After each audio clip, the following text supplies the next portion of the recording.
Hello and welcome to today's Careful Conversation discussion series. This program is being made possible by a collaborative effort between AARP Colorado and Care Partners Resource. My name is Lori Ramos Lemasters, founder of Care Partners Resource. I'm a former caregiver and currently work as a caregiving expert, professional speaker, and certified Journal to the Self instructor. I built Care Partners Resource to help care partners overcome the daily challenges of caring for a loved one by offering practical solutions to the difficult decisions that caregivers struggle with every day.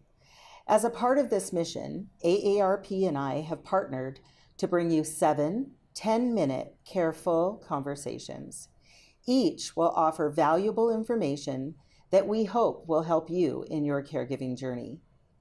Today's discussion is with the Denver Hospice, and I want to welcome you, Dean. Dean is the Director of Admissions and Customer Service from the Denver Hospice. So thank you so much for being here. Thank you for having me. So as you know, the intended audience for today's discussion is family caregivers. And I'm curious, what would you like caregivers to understand about hospice care? I think it's really important to understand that there is a team of people who are there to support you through your journey. And I think it's really important that families and caregivers understand that the whole team, it's physicians, nurse practitioners, RNs, social workers, non-denominational chaplains, volunteers, bereavement services, and that we are there to take care of the whole person, mind, body, and soul, as well as supporting the family in this journey. Myself, as a former caregiver as well, having many loved ones die under hospice care, I've experienced it on both sides. And I can't imagine dying without that service, without the support and love and compassion that is provided by hospice. Yeah, I too have a personal experience with my mom, and one of the things that I thought was so amazing is the chaplain who came. My mother was Native American and she practiced Native American beliefs. And the chaplain was so excited to learn about, she was looking forward to the opportunity to learn about my mom's beliefs. And it was just a wonderful spiritual experience. Absolutely. It's our job to meet you where you're at. And really, again, allow for families to be a son, a daughter, a grandchild, and help them, support them in caring for their loved one.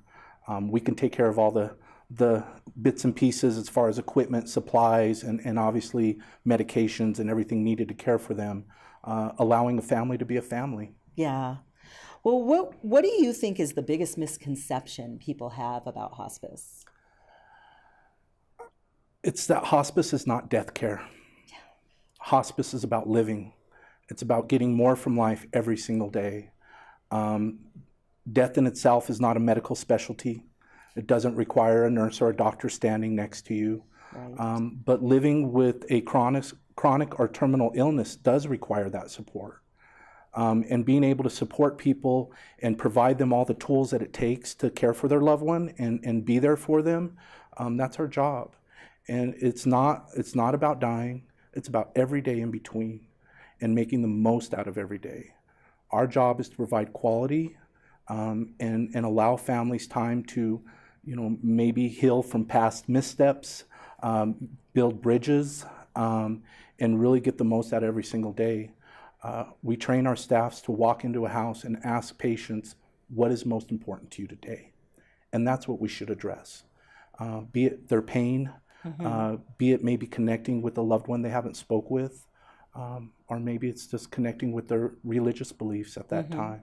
What's ever important to them is what we should be offering and doing for them. So you mentioned pain. I think that that's a misconception that some people have, that when you go on hospice care, you're not allowed to take any medications at all. And so can you explain a little bit about the palliative care that's also offered during a hospice? Absolutely. We will evaluate everybody's medications. It is not a process to just say everything's done, all you're getting is morphine or something like that. Right. We will continue medications that are important to the patient and are related to their comfort. And I think it's really important to understand that it's a conversation. It's not just a stop all. And sometimes it's a process. Maybe you will continue on this medication to a certain point, a heart medication, for example, or a dementia medication, and then we'll start having that conversation that what is the value of this medication at that time. Throughout that process, we focus on comfort and again, allowing people to have their symptoms controlled to a point that they can enjoy their day as much as possible. Yeah.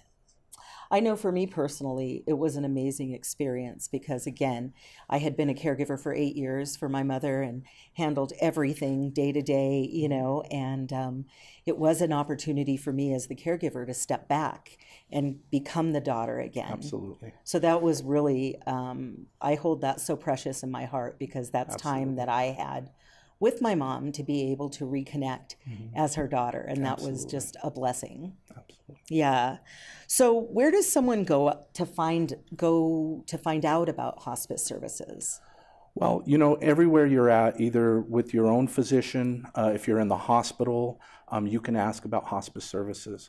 You certainly are always welcome to call us directly at 303-398-6200. That's direct line to our admissions team. And we can just do an informational visit.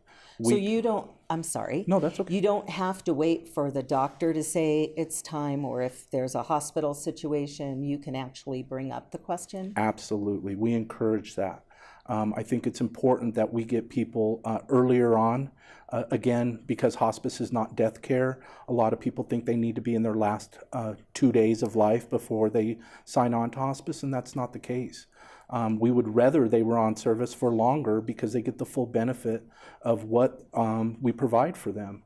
And I think that, reaching out, asking for information, we are happy to do an informational visit and just answer all your questions and then leave the decision up to you. You do not need a doctor to refer you immediately. You can just reach out and ask for information. Oh, okay. And would you explain a little bit about the family aftercare, the after your loved one has, the grief services? Our bereavement service are amazing. We really focus on anticipatory grief. So bereavement services start upon admission, not upon death. Okay. We start working with families and working through their grief immediately. And then they extend for 13 months. And a lot of people say 13 months, we want to walk with you through the first anniversary of your loved one. And it's really important for us to do that. And that could be provided through individual counseling, support groups, and we also have what we call a Footprints program that provides bereavement services for children under the age of 18. When you have a young parent who maybe has cancer and has young children, it affects a lot of people. Oh, definitely. And being able to support the entire family, not just adults, is really important to us. Okay, so that's great information for our caregivers today, I think. And so if you could offer our caregivers one takeaway from our discussion today, what would that be?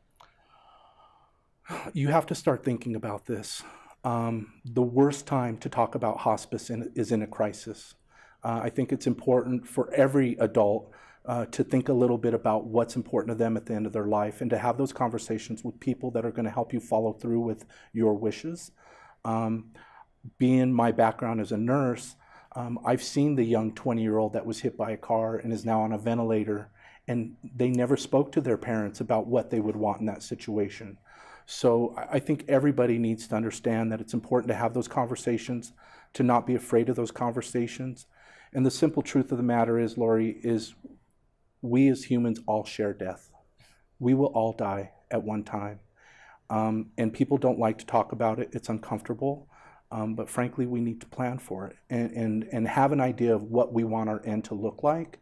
Because if you do have control and say over that time, hospice really gives you an opportunity to have a beautiful death and a beautiful ending to your life, and to help your family and support them in your loss as well. So I think it's really important that everybody understands that and reaches out when they feel like they need the support.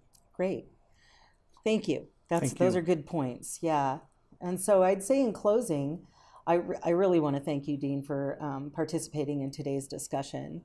I think your insights have been very, very helpful. And I also want to thank you, the caregiver, for tuning in to today's careful conversation. I hope that today's discussion has proven beneficial in answering questions you may have about hospice care and created a space for a better understanding and perhaps opened the door for an important family conversation. You might even consider watching this video again with family and/or your loved one to help start this discussion. You can bookmark this link to refer to in the future. Each time you watch, you will hear something different based on where you are and where your loved one is in their caregiving journey. Thank you to AARP for helping to make these careful conversations available. And remember, you don't have to be alone in your caregiving journey.